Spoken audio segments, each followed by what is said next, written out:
Kita beralih ke informasi berikutnya. Kementerian Pekerjaan Umum dan Perumahan Rakyat memaparkan kebutuhan anggaran untuk percepatan pembangunan Ibu Kota Negara Nusantara di Kalimantan Timur.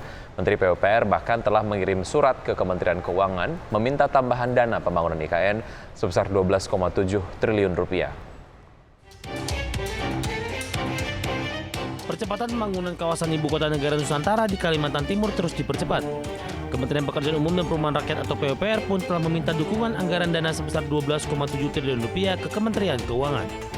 Menteri PUPR Basuki Hadi Mulyono menegaskan dana yang diperkirakan mencapai 12,7 triliun rupiah tersebut akan dipakai untuk pembangunan infrastruktur jalan hingga pembangunan hunian aparatur sipil negara atau ASN, TNI dan juga Polri. Di samping itu, setelah market sounding yang dilakukan Presiden Joko Widodo 22 Agustus lalu, banyak investor minat masuk ke IKN. Kementerian PUPR diminta melakukan percepatan pembangunan tidak hanya di kawasan inti pusat pemerintahan atau KIPP 1A, namun juga kawasan 1B dan 1C.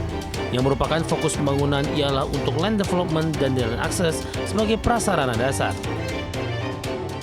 Dalam rangka percepatan pelaksanaan pembangunan IKN dan menindaklanjuti arahan Presiden untuk melaksanakan pengembangan wilayah perencanaan pusat pemerintahan zona 1B dan 1C, kami telah mengirim surat kepada Menteri Keuangan nomor KU 0101/2010 perihal usulan kebutuhan anggaran percepatan pembangunan Ibu Kota Negara pada tahun 2023 sebesar 12,7 triliun.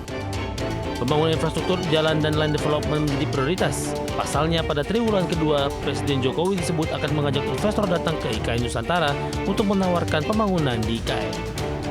Sementara untuk masalah dana yang dibutuhkan untuk pembangunan rumah ASN, TNI Polri ialah yang paling besar. Jumlahnya mencapai 9,4 triliun rupiah. Di Jakarta, Tim Liputan Adix Channel.